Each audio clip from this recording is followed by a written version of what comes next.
Първо искам да кажа, че това е най-вкусното и крехко месо, което съм готвил и опитвал някога. Този рибай стек за има нема 450 лева е от теленце тичало по зелените аржентински поляни, където Меси е гонил топката още като дете. Слагаме внимателно рибайчето да легне и го подсушаваме го с това парцалче от банята. Виждате, колко е шарено и крехко. Разсиме му доволно сол и черно пиперче. Хубаво от всички страни.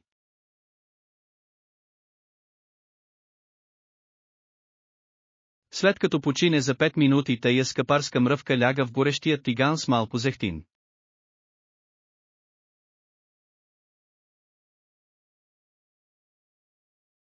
След 2-3 минутки обръщаме рибайчето.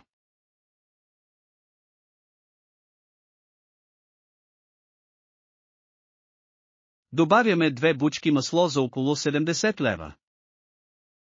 Няколко скиритки чесън и той е хръсталък останал от новогодишната елха. Поне това да ни е без пари. Поливаме крехката мръвчица с тези вкусни мазнотийки и аромати.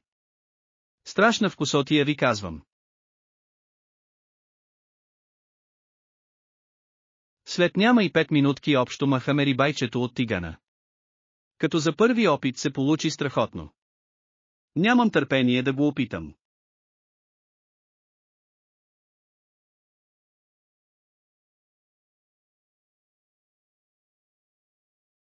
Време е да нарежем рибайчето.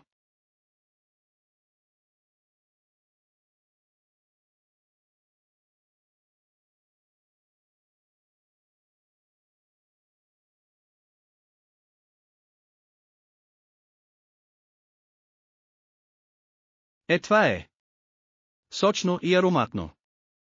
Като в ресторанта на Салт Бей на Миконос. Само дето не е посолено от кривата му ръчичка. Почвам да ям, че следващите 2 месеца ще съм само на кисело млеко.